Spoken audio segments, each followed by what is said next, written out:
How's it going, everybody? Brian Alvarez here on Wrestling Observer Live. We are here every day, Monday through Friday, noon Pacific, 3 Eastern, Sundays, 3 Pacific, 6 Eastern.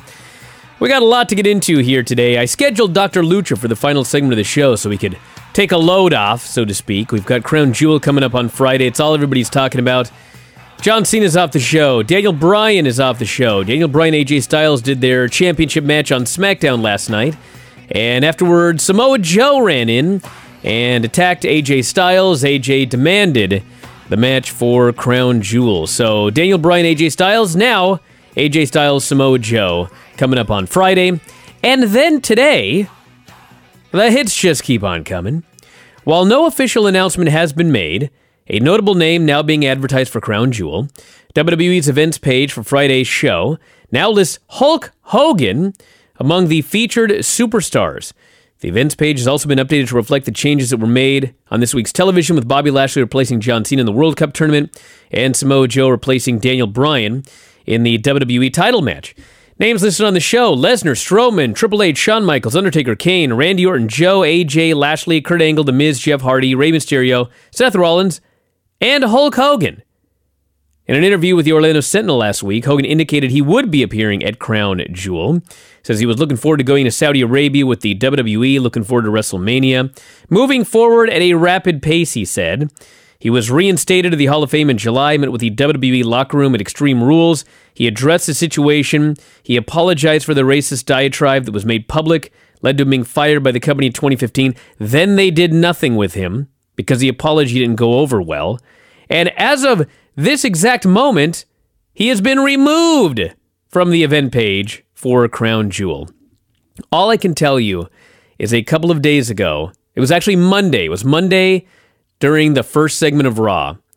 I was told, very good chance that Hulk Hogan is going to be added to Crown Jewel as a make-good. And today he appeared on this page, but now he's not on this page. What does all of this mean? We'll talk about that on the show today, plus all of the news and more. Wrestling Observer Live. Back in the show, Brian Alvarez here, Wrestling Observer Live. Mike Sempervive, also of WrestlingObserver.com. Hulk Hogan may or may not be going to Crown Jewel. He was put on the event page, surely not by accident, and then he was taken off the event page. So I don't know if they put him up there and then a lot of people got upset about it. I don't know all of the details. I wasn't there in the meeting when Hulk Hogan went backstage at Extreme Rules and apologized to everybody, but I do know that there were people that were upset about it, and I seem to recall that the New Day were not thrilled, and the New Day are going to Saudi Arabia. And so I suppose it's possible that Hogan's name was put up there and somebody complained and then he's not going. But I don't know what's going on, okay? I only know that he was on the page, now he's off the page. I know that I was told Monday that he might be added because of all of the changes that were being made with Cena and Daniel Bryan and everything like that. Now he was on, then he was off. We're going to see what happens there. Daniel Bryan for sure is off. They did the match last night on SmackDown. AJ Styles, Daniel Bryan. AJ tapped him out clean in the middle with the calf crusher. And then Samoa Joe ran in. Samoa Joe is now facing AJ at Crown Jewel. And again, I really don't know what any of this means, but I've got a lot of text asking about Daniel Bryan tapping out clean in the middle of the ring. And this person here says, it was a great match. By no means am I suggesting it was buried. But do you think that WWE having Bryan tap last night was punishment for his decision not to go to Saudi Arabia? This seems like your typical freaking out question, but he tapped out in the middle of the ring in the first match. How about a trade-off? Hold on. Let me just say this. Go ahead. If they were going to have another match at Survivor Series, there's no way that Daniel Bryan should be tapping out to AJ Styles in the middle of the ring. So maybe they're not. My gut is that Samoa Joe may be winning that title on Friday. Yeah. And that's it. Three-way.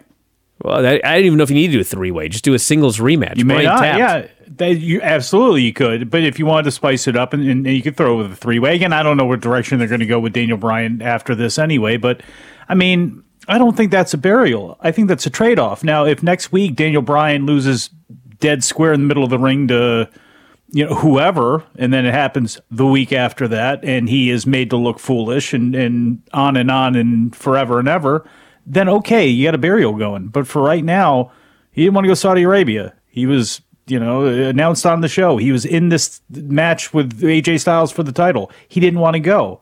Okay, you got to get out of it. Beat him square in the middle of the ring, makes AJ look good, and Joe lurks in the shadows, as Joe does, and he lays out both guys who still remain fan favorites. To me, it's the best way out of this thing. Again, I know for a lot of people it would be some sort of schmaz at the end, and Joe lays them both out, but really, does that really benefit anyone either? I think the idea is also that if they're doing Joe and AJ at Crown Jewel, I mean, the fans don't know that Daniel Bryan doesn't want to go to Crown Jewel. They only know that they had a match and AJ won. So if you do a screw job finish in that match, if Daniel Bryan doesn't lose clean in the middle, then fans are going to expect they do a rematch on Friday. So you have to have a definitive finish in this match so the fans aren't expecting him to go. The feud's over. He lost clean in the middle of his championship match. Then you can go with Joe versus AJ at Crown Jewel. Although, you still could have done that anyway. Even if you would have had some sort of screw job finish and Joe attacks AJ afterwards, AJ can still demand, this Friday I want Joe. I've finished my business with Daniel Bryan later. I want Joe on Friday. They could have done that, but they didn't. They beat him clean in the middle. So we'll see what that means over the coming weeks. A couple of other news notes and we'll go to the phones and such. Renee Young is heading to Crown Jewel on Friday. Pro Wrestling Sheet reported she was going to be allowed to go to Saudi Arabia for Crown Jewel. Dave Meltzer confirmed she is heading to the event. Pro Wrestling Sheet said the process started in September when Young joined the commentary team on a permanent basis. WWE has yet to announce the broadcast team for the event. I was told... You think they exploited leukemia? Wait till this. I was told that the announced team, if I can find it here, that's the Raw announced team. Michael Cole, Corey Graves, and Renee Young. So, that was the word as of yesterday. Women were not allowed to compete or be on the broadcast team at the Greatest Royal Rumble, nor did Stephanie McMahon or Michelle Wilson even go. There was controversy. The Saudi General Sports Authority actually apologized for a commercial that aired on the show featuring a number of female WWE talent wearing their ring gear, which they considered indecent. I guess, quite frankly, it depends on whose ring gear they showed. But anyway, Crown Jewel Sasha Banks is coming up on Friday. It was Sasha Banks that I think was the trigger point for people. So the full card for Friday: Triple H, Shawn Michaels versus Undertaker and Kane, Strowman versus Lesnar for the title, AJ versus Samoa Joe. We got the finals of the World Cup. We have the Lashley, Seth Rollins, and Kurt Angle, Dolph Ziggler, Jeff Hardy and The Miz, Rey Mysterio, Randy Orton. And we also have Cesaro and Sheamus versus the New Day for the SmackDown Tag Team titles. Based on SmackDown last night, where The Miz got pinned by Rey Mysterio. Actually, it was pinned by Jeff Hardy. I think that what we're going to see here is Miz beating Hardy, Rey beating Orton, Rey going to the finals on one side, and then I don't know what they'll do on the other side. I still think it should be Kurt Angle beating Ziggler, Rollins beating Lashley, Angle versus Rollins, Angle wins, Angle versus Rey in the finals, Rey wins. We'll see. That's my thoughts right there. All right, let's go to the phone. You're on the air. What's going on? Hey, Brian. It's Jack. I wanted to say something that I noticed about the Women's Evolution pay-per-view. I don't know if you noticed this or anybody noticed this. I haven't heard talked about. I think it was Michael Cole that said something, Charlotte match, about how Becky has this new cult following. Yes. You know, and I thought it was funny because I hadn't heard it mentioned before. And, I mean, that must be a pretty rich cult following to buy 95% of the seats at every SmackDown and pay-per-view. But it's funny that they're just starting to acknowledge it. I think maybe that they're going to start to work it into the script a little bit, maybe set the seeds for a turn. But well, you have to. Well, then they've spun it up a lot, too. I mean, that's also the broadcast where they decided to come up with the creation that how do you walk away from your friend when her father's sick? It's like, wait a second. When the hell did Becky ever walk away when Ric Flair was sick when all this was going on? It was Charlotte who stuck her nose in. I think you got to remember, though, like with Roman Reigns, I mean, he was booed, and it's not like you can pretend he wasn't being booed. I mean, they tried to push him as a babyface. They tried to talk about how popular it was, but it wasn't like he didn't do promos and acknowledge that he was being booed. I mean, the Becky thing, it's so obvious that every building she goes to, she's getting cheered. They're not going to come out and say, well, you know, we were wrong about this. So what they have to do is create this story that, well, you know, she was hated, but now she's got a cult following. It's ridiculous. But they got to come up with something. That's what they came up with. Her cult following. Let's go to the phones. You're on the air. What's up? Hey, don't know. I mean, it's not breaking news or anything, but don't know if you saw it or not. But I guess TMZ followed some of the wrestlers on the way in the airport to Saudi Arabia, and Mysterio, Orton, Sheamus, Hardy, and stuff. And they interviewed Orton. They caught Orton and interviewed him about the Saudi tour and about Cena and Bryan backing out. And it's already hit the websites. It said that Franny said, "Does Cena still wrestle?" Well, he does kind of.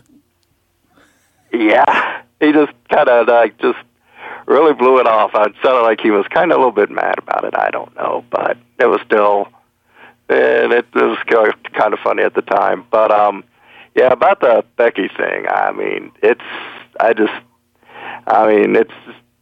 you think they're eventually going to turn her face again eventually, like they probably normally would do? Hey, I thought they were going to turn her heel like the pay-per-view after SummerSlam, and they didn't. So, I mean, eventually I'm sure she's going to go back babyface again, but if they haven't done it by now, I don't know what they're waiting for. We're going to head to a break, everybody. We got more when we come back. Dr. Lucha in the final segment of the show, Wrestling Observer Live. Couple of things here. First off, I am told that the finish from SmackDown last night was the Crown Jewel finish. So, looks like no big plans for Daniel Bryan throughout the rest of the year. He just won a tournament, won a championship match at Crown Jewel, and didn't want to go to Crown Jewel, so he had his match on SmackDown. They had a finish, and AJ Styles moves on. Now, this person here says, Bryan, you seem to be disregarding the chance of Miz winning the World Cup, moving on to Styles for the WWE Championship. I think it will be Rollins and Miz in the finals, with Ambrose costing Seth the win. Yes, I am disregarding that. I don't think that Miz is going to win. Miz and AJ Styles for the WWE World Championship. I'm sorry, that does not excite me in any way. Wait, it's the last quarter of the year. It's not like this will be the Royal Rumble. If this is it's just Survivor Series. If this is just the way to wind out the year, is that's the worst thing in the world? I don't think they're bringing back Rey Mysterio and then having Miz challenge AJ for the title at Survivor Series. Yeah, but I mean, I don't know. What's the point? What do we bring Rey back for? Don't we ask this about a lot of guys after a while? Okay, here's a question, everybody. Where has Miz been on the SmackDown card over the last month, and where has Rey Mysterio been? Rey Mysterio's been in every main event on SmackDown, if I recall correctly, since he came back. They're going to the World Cup. It's the World Cup. We're talking about a Saudi prince here who wants a bunch of guys from the 90s and early 2000s. And of those, I'm pretty sure in his eyes, a bigger star is Rey Mysterio than The Miz. And I'm not saying they book for the guy, but I can very easily see Rey winning this tournament, getting a shot at AJ Styles. You guys don't want to see a Rey Mysterio AJ Styles match? You'd rather see AJ Styles than The Miz? Raise your hand, everybody. I don't think I see him coming in. Anybody is saying. I'm just saying there are worse things. So there are worse things in the world if they decide to go in that direction. Not many. Looking at this tournament. That's like, give it to Kurt, please. Well, it's not going to be Kurt. I wish it was. Because they made it very clear on SmackDown last night that if a SmackDown person does not win the World Cup, that person's fired. If they go to the finals and don't win, they're fired. So, unless they're doing a firing storyline with one of those four guys, Miz, Hardy, Rey, or Randy. Give Jeff some time off? I mean, one of them's winning. They could fire Jeff, but, I mean, Shane McMahon's supposed to be a babyface, so he's going to go out there and fire Jeff Hardy because he didn't win the World Cup? I think Rey's winning, everybody. Let's go to the phones. Randy will finally rip through that ear. You're on the air. What's going on? Jim, this is Jim from Virginia. Hi, Jim. What's happening? Hey, what's going on, guys? I I noticed some indie women's wrestling news that said that Tessa Blanchard and Harlow O'Hara have signed with the Women of Wrestling, WOW. Those are the ones that are going to start coming on Access TV, I think. Oh, Jim, you're behind the times, baby. We had Tessa on this show like a month ago talking about this. Well, I must have missed that, but like I said, when are they going to start coming on Access TV? I think it's January. January, okay. And I watched SmackDown last night. I thought Becky's promo was really good. What did you think of it? She's very good. She's a very good talker. She's a very good wrestler.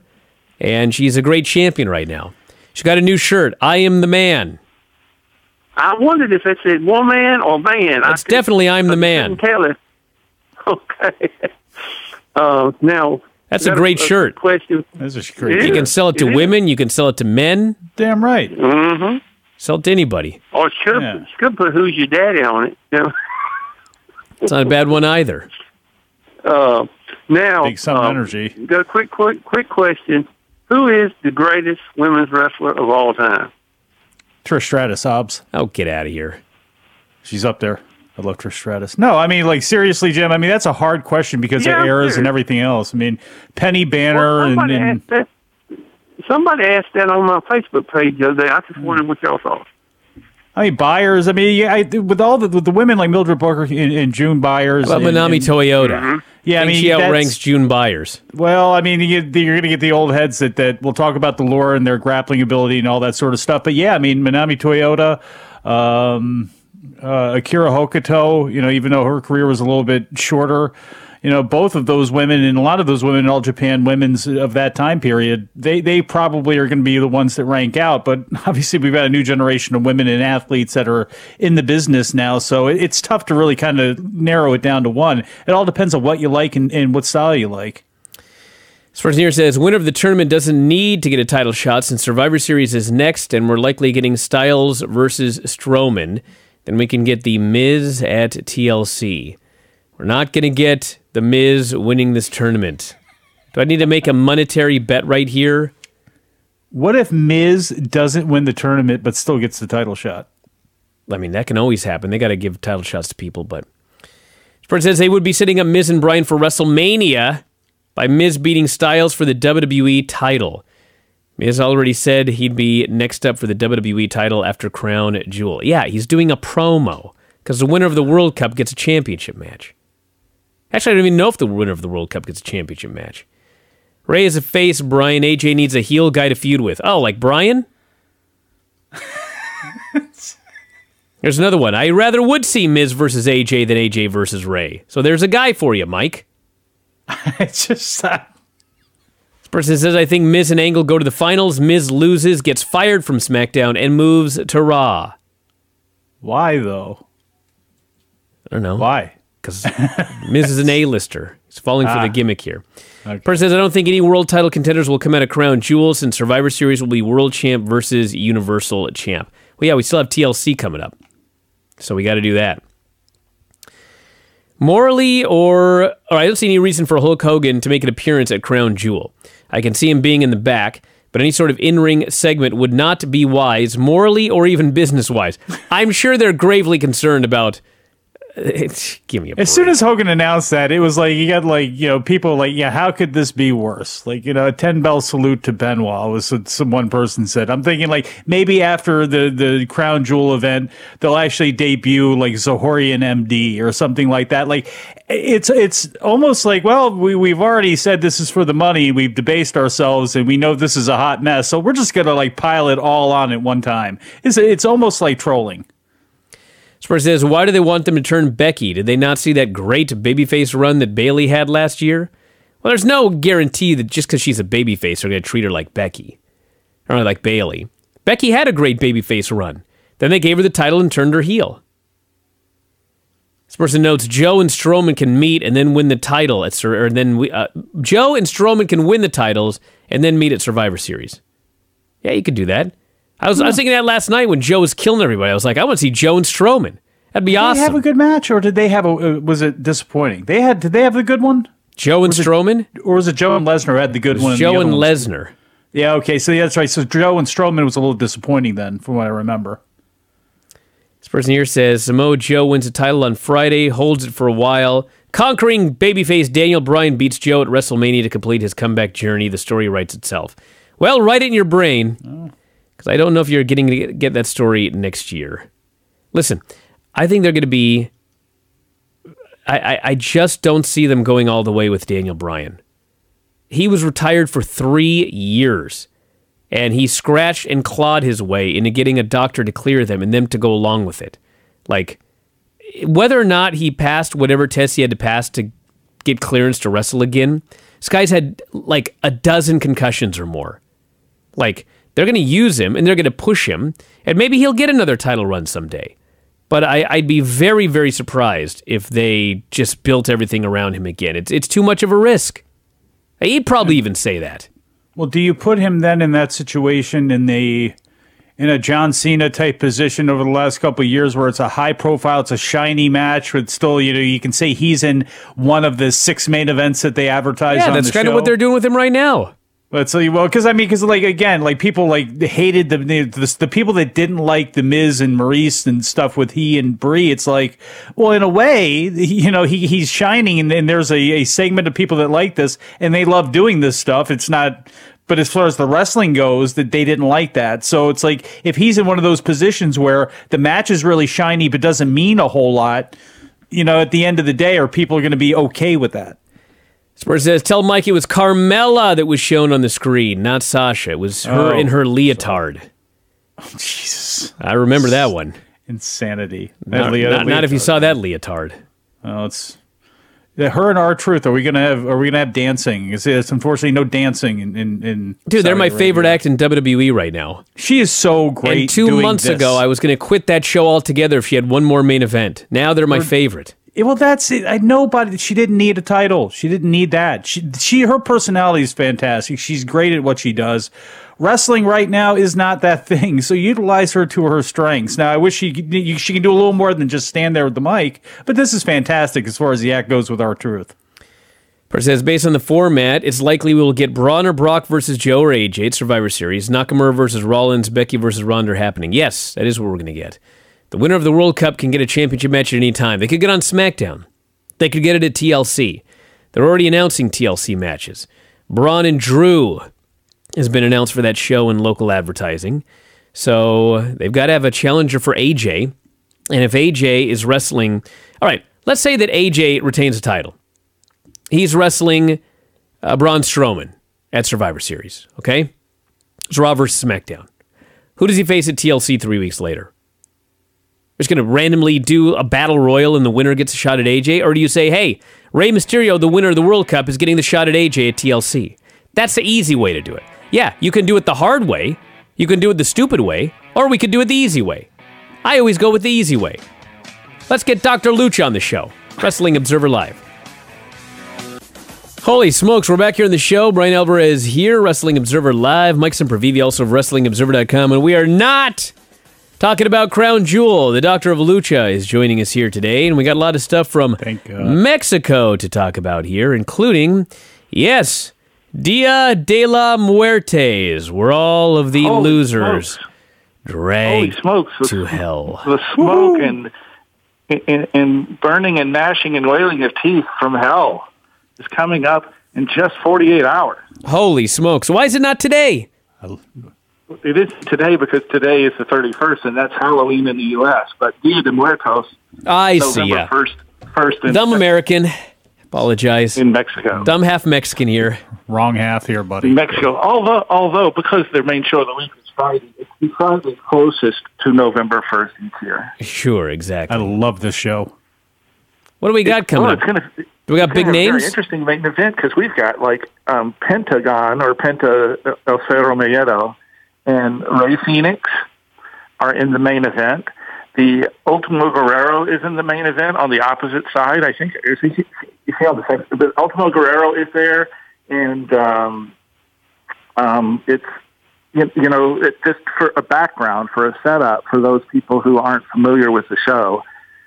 In honor of Dia de Muertos, CMLL puts on a special show each year, and as close as possible to the actual day of that is a very important holiday in Mexico, a religious holiday, not a federal holiday.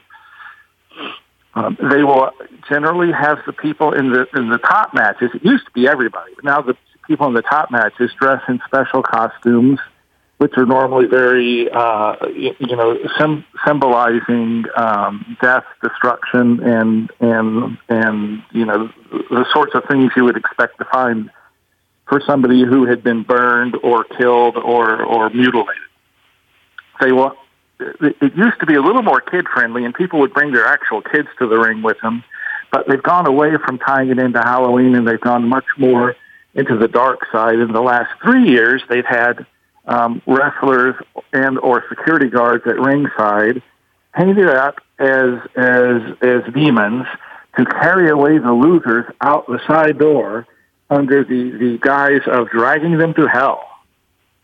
It's a very serious stipulation. Yes, and Michael Elgin will be in this main event as well, and it's a puzzle because we figured his cycle of working in Mexico was kind of done when they did the International Grand Prix and a singles match with Ultimo Guerrero. He kind of done the cycle. There weren't any big things. Plus, he's got no mask and no hair, so there's not really a major stipulation match you could do with him. But he has been brought back for this show. So he's in the main event too, and it's in addition to what I expect to be a really good match because of the people involved. It's the funnest show of the year in Mexico, and it's one of the most fun shows nationally. You know how New Japan has the Fantastica Mania shows, which are, you can tell they're breathing out, they're exhaling. They're not trying to do the most serious sportsmanship of any professional wrestling promotion in the world, and they're not trying to kill each other's bodies on every single tour. They're relaxing and having fun with it. And similarly, in Mexico on Friday night, the show on Friday night, they're relaxing and they're having fun with it. The winners and losers of the matches, except for there is one title at stake, but other than that, the winners and the losers aren't so much as it's just an entertainment show. And I think it delivers on that. So have you ever heard of probably an American wrestler who just one of their career goals was, I just want to work the show and be dragged to hell afterwards? Not yet. I mean, I've heard of Daniel Bryan, and earlier in his career, I've heard of Chris Jericho, who were interested in working the anniversary show. But Bryan still wants to do an anniversary show. Much more prestigious. Yeah. Much more prestigious, and is a much more serious goal. I mean, that's a bucket list goal. This is just an entertainment goal, and I'm not particularly sure that even the guys in Mexico are that anxious to work the show. They just have a lot of fun when it comes up. Filthy Tom Lawler would do that show and be happy to be dragged to hell.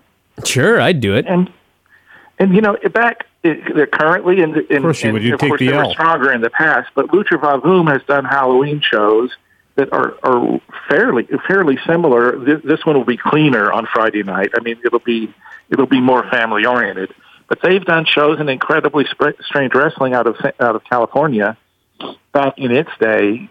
15, 20 years ago, used to do shows like this too. I mean, there have been efforts to do this in the U.S. or specifically in California, but this is a major promotion doing a major show and just throwing one big entertainment spectacle.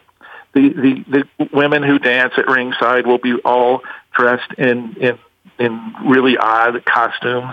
Very pretty women, with very ugly face paint and stuff like that, with the skeletal teeth and stuff like that. It should be, for those who haven't seen it, it is definitely worth seeing.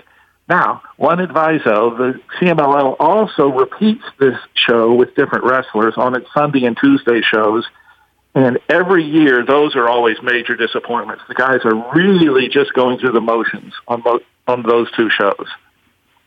They're kind of like doing the gimmick for those people who can't make a Friday show due to their work schedule or whatever. The Friday show is the main one where the guys do dress up and really put in the extra little effort for a bigger show. So we had and we're hoping it will be a debut match. That, as we close up on this topic, there is a King of the Hell match. The King of the Hell last year was crowned Sanson, the son of Sankaras. The new Dinamitas was crowned as the first King of Hell, and he's wrestling a guy who's a novato in his first or second year called Templario, which is interesting because Templario is a rudo, and Sanson, normally being a rudo himself, works against technicos. So I'm not quite sure how having two very young rudos work with each other is going to translate, but they'll probably have a pretty good match. And Templario is considered, a first-round draft pick type of talent for the future. So that's going to be the semifinal, and that's the one match that has some stipulation to it. So we had the big Heroes Inmortales show on Friday of last week where Jeff Jarrett did in fact get shaved bald. Can you believe it? It took 10 years to get his hair cut out of him, and they had long since gone past the point where it was where the feud was just red hot. There was a point where they had done a big angle on L.A. Park, and they had placed him after the match, after they had beaten him senseless, Jeff and Karen and whoever Jeff was working with tonight. They had placed him in a chair and put like a cigarette and tequila in his hand and stuff like that, and dressed him up as a typical gringo depiction of a drunk Mexican. And it was just, the feud was red hot then, and they should have gone ahead and had the match, and they never did. That was at least 5 years ago. And now they finally had the match this last week against Dr. Wagner Jr. And Dr. Wagner and Jarrett hadn't really been feuding all that long. It's just that they set up Wagner to win because he's scheduled to be in next year's Triple Mania main event. So they're giving him, a big win. It didn't work out too well. The match didn't draw. The card didn't draw.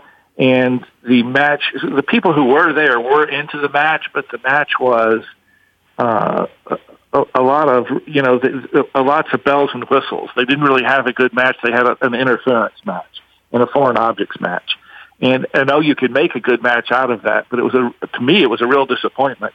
And Wagner himself, since he lost his mask, should have been just the babyface turn following losing his mask on national TV should have been great, and it hasn't taken at all. Man, bad news for the Hall of Fame? I would say after what I have seen in the last 6 months, I'd be very surprised if the eligible electorate for the Mexico votes ever puts him in. He's really taken, it's almost like Mystico and Sin Cara, although you could say it's even more so because at least, Mystico made it to WWE, which very few people ever do, and was given a chance, and he blew it, but he was given a chance. Whereas Wagner it's just like the air has gone out of a balloon. He seemed so over when he first lost that mask. He was, but I don't like his character. I don't like his gimmick with the fur coat and the beautifully coiffed hair and stuff like that. I think it's all the wrong gimmick for what his fandom was. He was the tough guy who could do every technical move in the book, and now he's not neither tough nor doing, as he gets older, all the technical stuff. Person here, by the way, go ahead, Mike. I would say, just when it comes to the Hall of Fame, because people talk about how hard it is for announcers or people, non-wrestlers, to get into the Hall of Fame, even though you get 5 votes, it would seem like it's easy. It seems like the second toughest thing, maybe outside of getting Big Daddy into the Hall of Fame, is having everybody kind of get together on a Lucha candidate. And is there going to be anybody, and is there a reason behind that? Because I'm not that clued into the Lucha culture and some of the banding about that takes place. So I don't know if you are or not. I would assume that people look to you for some advice. So, how exactly does it kind of go down? Yeah, there are 3 brief and very brief answers on that. One is there are a lot of strong candidates, and sometimes people will just want to vote for the 1 or 2 to try and make a point. So they just want to vote for Park and Wagner, and they don't vote for anybody else because they just want those 2 to go in first. So the others suffer. The large number of candidates could be splitting the vote, and that you get people who are just not going to vote vote for 10 candidates, and will split their vote. And then the third thing, and the thing that does come up, is that a lot of these people are either still working or are just recently still working, and they are known personally to a lot of the electorate. And there could be reasons, and I suspect there are reasons for 2 or 3 of them, as to why the fact that the voters know who they are may be that they would not vote for them, because there are a lot of people who tend to burn. There are some candidates who tend to burn their bridges. I find that hard to believe. And, are you kidding me? And leave behind a bad taste in people's mouths, and they might say, "I don't care what kind of career you had, I'm never going to vote for you." Which, if that were that's kind of lame, though. I mean, if you've got a Hall of Fame career and you're a voter, like your job is to say whether someone was a Hall of Famer or not based on the criteria, not whether or not they burned a bridge. Well, but they may have burned a bridge with the voter. They may have the voter may be so incensed at L.A. Park or Wagner, they're just not going to vote for him ever. So would you be saying perhaps that one of the, without mentioning names, perhaps there's a promoter that's on the electorate? It's possible. Oftentimes in the Observer Hall of Fame balloting, it's a commentary on the electorate as much as it's a commentary on the candidates. Somebody owes somebody some folding money. Not good. Well, but also, it's just, the electorate 20 years ago is not, I was part of it, and I'm part of it now. And the electorate 20 years ago was an entirely different block of people and thinking than the electorate is now. But for what I just said for Cause 3, that would help. I should help Villano 3 and Blue Panther, because they have nothing but sterling reputations, personally and professionally, wherever they go. So if number 3 is the case to hurt some candidates, there's 2 candidates that specifically it should help. All right, we're going to head to a break, everybody. Back in a moment with more Wrestling Observer Live. Back in the show, Brian Alvarez here, Wrestling Observer Live. Mike Sempervive, also of WrestlingObserver.com. The Doctor of Lucha is here, and he's telling us what's in the new issue of Figure 4 Weekly coming up. In the issue that's just coming out now, we review in greater detail the AAA pay-per-view, and or the AAA Mega Show, I should say, and a better, even more in-depth preview of the Dia de Muertos Dragging Losers to Hell card CMLL is doing Friday night. For next week, there's a big story breaking with AAA and Facebook Watch, as AAA investigates how to expand its audience into new media, and I'm going to have that as part of the next issue. That's right. The Figure 4 Weekly is available with your subscription to WrestlingObserver.com. It is free with your subscription, so if you're signing up to get the radio shows, guess what? You also get the Observer and the Figure 4 newsletters and back issues. So for just $10.99, you can get everything that we talk about here on the show all the time. We've got newsletters, thousands of observers, thousands of Figure 4 weeklies, new Figure 4 with Dr. Lucha every week, new Wrestling Observer newsletter every week, 3 new radio shows coming up on your average day, including today. Sometimes 2, won't lie, but often 3. Myself and Filthy Tom later on today, and then myself and Dave Meltzer later on tonight. So 3 shows going up today. They all go into the archives. 9,500 shows in the archives, so check those out at WrestlingObserver.com. Steve's here most every week talking Lucha. I want to thank you as always, Steve, and of course Mike, everybody in the studio, callers and listeners. We're out of time, everybody. We'll talk to you again tomorrow. Wrestling Observer Live.